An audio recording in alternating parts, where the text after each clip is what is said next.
ፕሮጀክቱ ላይ አለ። በተከታታይ ሙዚቃ ላይ ካለው ያልከው ሀሳብ ፕራክቲካል ነው ወይ? አክቹዋሊ መልእክቱን አልተረዳከውም። መልእክቱ ምንድን ነበር? 20 ዓመት ቆይቻለሁ። አሁን በኋላ ግን በጣም አክቲቭሊ ከስቱዲዮ የማልወጣ አርቲስት ሆናለሁ። ስለዚህ አልበም መልቀቅ ሲኖርብኝ አልበም ለቃለሁ፣ ሲንግል መልቀቅ ሲኖርብኝ ሲንግል ለቃለሁ። ላለፉት 3 ዓመታት ስቱዲዮ ስንቆይ ይህን ፕሮጀክት ብቻ ያለው የሰራ ነው። የሚቀጥለውን አልበም አጋምሰናል። በመሀል ብዙ ኮላቦሬሽኖች ሰርተናል። ያው ይሄ እንግዲህ ይዘነው የምናልፈው ነገር አይደለም።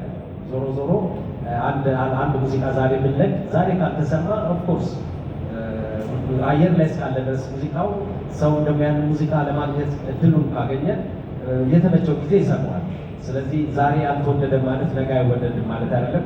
ዋናው ቁም ነገር ግን ሙዚቃ ልሰራ ሙዚቃ በጣም ወንዶን ነገር ልሰራ ከቻልኩም 24 ሰዓታት 7 ቀናት በሳምንት ውስጥ እዚህ ላይ ለማሳለፍ ዝግጁ ነኝ ለማለት ያንን ለመግለጽ ነው። ከዚህ ያለው ንጋት ላይ ያለው አዘፋፈን የሚለው እያንዳንዱ ሙዚቃ እያንዳንዱ ሀሳብ ይሄን ሙዚቃ በምን መንገድ አፕሮች ላድርገው በምን መንገድ ልስራው ብዬ አስባለሁ። ስለዚህ ሁሌም እንደዚህ ሂደት ላይ የሚፈጠር ነገር አለ ማለት ነው። ስለዚህ ንጋት ላይ ያየኸው እንደዛ አንዱ ሂደት ላይ የተፈጠረ ነው። ሽፍታው ልቡን ስሰራም እንደዚህ ከቁልፉ ስጭኝ አዘፋፈን ትንሽ ወጣ ያለ ነበር እና እሱም እንደዛ ሂደት ላይ የተፈጠረ ነገር ነው ማለት ነው። ቅንብር ላይ ሌላ ሰው ያሳተፍከው እሱ ላይ ትንሽ እፈራለሁ ያልከውም ልጅ እንግዲህ አንተ ጋር የግል ጠብ የለኝም፣ ግን ምን መሆን አለበት ብዬ አምናለሁ። ሙዚቃ ልብን መምሰል አለበት።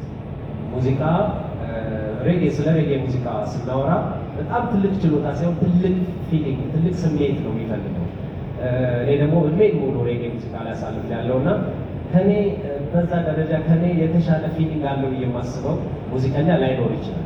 ያ ማለት ከሌላ ሙዚቀኛ ጋር ሰራለሁ ማለት አይደለም። አንድ ነገር የማስታውሰው ቁልፉን ስጭኝ ላይ ብዙዎቹ ፓርቶች እኔ በፈጠራ ተሳትፌያለሁ ማለት ነው። ቁልፉን ስጭኝ ላይ ኦፍኮርስ በዛ ሰዓት አብረው እየሰሩት የራሳቸውን ኢንፑት አድርገዋል።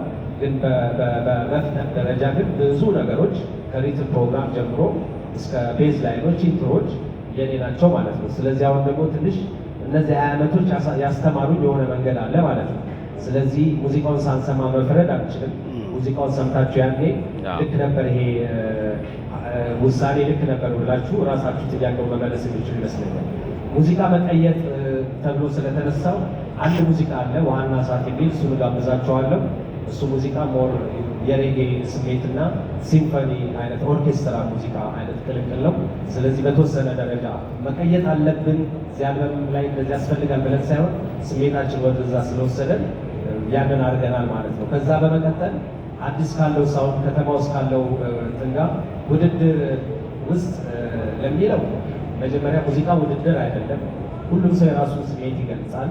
እያንዳንዱ ሰው የሚወደው አድናቂ የእሱ ሙዚቃ ፈልግ